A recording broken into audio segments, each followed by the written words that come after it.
Your mind determines heaven or hell. Teachings of Nakamura Tempu. No matter what your life is like right now, everything can change, for better or worse, depending on where you place your heart. Today I want to share the profound philosophy of Nakamura Tempu, a man who turned his deepest suffering into timeless wisdom. This is a message about the mind, and how mastering it is the key to a meaningful, powerful life. Whether your life is filled with hardship or joy, it all depends on one thing: the state of your mind. From today, by changing the way you place your heart, your life can become either heaven or hell. I am Nakamura Tempu. Today I want to speak clearly and openly about something essential for anyone who wants to live a strong and fulfilling life: how to handle the mind. Within us all, hidden beneath the surface, lie powerful enemies that quietly sabotage our lives. Anger, sadness, fear, what we call negative emotions. If we leave them unchecked, no matter how much we wish for happiness, we end up planting the seeds of suffering ourselves. You may think, of course I get angry. I'm human. Or, it's natural to be afraid when faced with danger. That may be the common belief. Many people blindly accept the saying, humans are emotional creatures. But this is a fundamental error. And if we start from the wrong belief, the conclusions we draw from it will also be wrong. Among everything that exists in this vast universe, the most precious and powerful being is none other than the human being. Yet we humans say things like, how can I not be angry after being treated so unfairly? How am I not supposed to be afraid in such a terrifying situation? But these are self-centered and destructive thoughts. Some people even say, I don't want to feel angry, but my circumstances force me to, as if they are victims of their own lives. Think about it. Negative emotions arise like conditioned reflexes in an untrained mind. Just like Pavlov's dogs, if you don't make a conscious, determined effort to control them, here's what happens. Your sympathetic nervous system, which governs your survival mode, becomes overstimulated. At the same time, your adrenal glands release large amounts of adrenaline into your blood. And over time, your nerves become overly sensitive. You start reacting strongly to the smallest things, getting angry, scared, sad, or envious for no real reason. If the people around you don't understand what's happening and say, don't worry, they're just unwell, or it's not their fault, and keep comforting you without guiding you, it only makes things worse. We say we want to live long and stay healthy, but we often think, feel, and do things that shorten our lives and prevent healing. It's like saying you want to go to Tokyo, but boarding a train to Kyushu instead. You'll never reach your destination that way. Some believe there is a God or higher being that rules over humans. I understand this can bring comfort to people with weak minds, but for those who decide to live in alignment with the absolute truth of the universe, with strength and responsibility, there is no need to rely on such external beliefs. We should not give control of our precious lives to invisible forces made up by humans. Instead, we should seek to understand the universe through the lens of science and reason.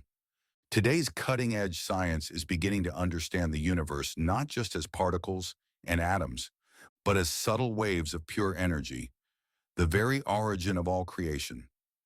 This energy governs everything in nature and life. To trust in vague, ungrounded ideas like God will help or Buddha is watching over me, especially only when things go badly, is to live without responsibility. Even if there is a divine force, do you really think it will answer the prayers of someone who only turns to it when they're desperate? More often than not, when people feel saved, it's just self-hypnosis or a coincidence interpreted in their favor. No matter what you believe in, unless you learn to properly manage your own emotions, your anger, your fears, your sadness, you will not achieve lasting peace, health, or success. A righteous life doesn't depend on prayer. The universe responds to those who live in harmony with its truth. So what does it mean to live in harmony with that truth? It means recognizing that humans are not creatures controlled by emotion. We are the only beings capable of mastering emotion with reason. That is our true nature and our true power. Yet most people today are constantly being tossed around by emotion: anger, confusion, sadness, fear, jealousy. Every single day, Their minds are caught in some form of turmoil. Even those who are deeply religious or committed to self-development often don't know how to actually use their minds positively. That's the missing piece. Not just how to be, but how to do, the practical methods. Until the age of 35, I too was weak in mind. Even though I had served as a military intelligence officer in life or death missions, when I became seriously ill, all my former strength vanished. I began obsessively checking my temperature over and over, measuring it 3, 4 times a day, doubting the readings. I was consumed by fear. This experience led me to confront the weakness of my mind and to feel the deepest regret. That regret, not from being insulted by others, but from losing control of myself, became the turning point of my life. I wandered the world, faced many trials, and finally found the answer. The true power of human beings lies in mastering our emotions, and the way to do this is through building a positive, strong mind. Today, I speak to you with absolute confidence. There is only one person in the world who has organized and perfected the practical method for mastering emotion, and that is me, Nakamura Tempu. This is not self-praise, but a fact. Even Rockefeller, one of the world's richest and most powerful men, sought out my teachings. He wasn't interested in abstract theories. He was fascinated by the practical, clear methods I had developed to manage the mind. But I refused his invitation to go to the US because I believe the true peace of the world must begin in Japan by helping the Japanese people grow stronger, wiser, and more sincere. Now I ask you, who in their right mind wants to be sick or suffer misfortune?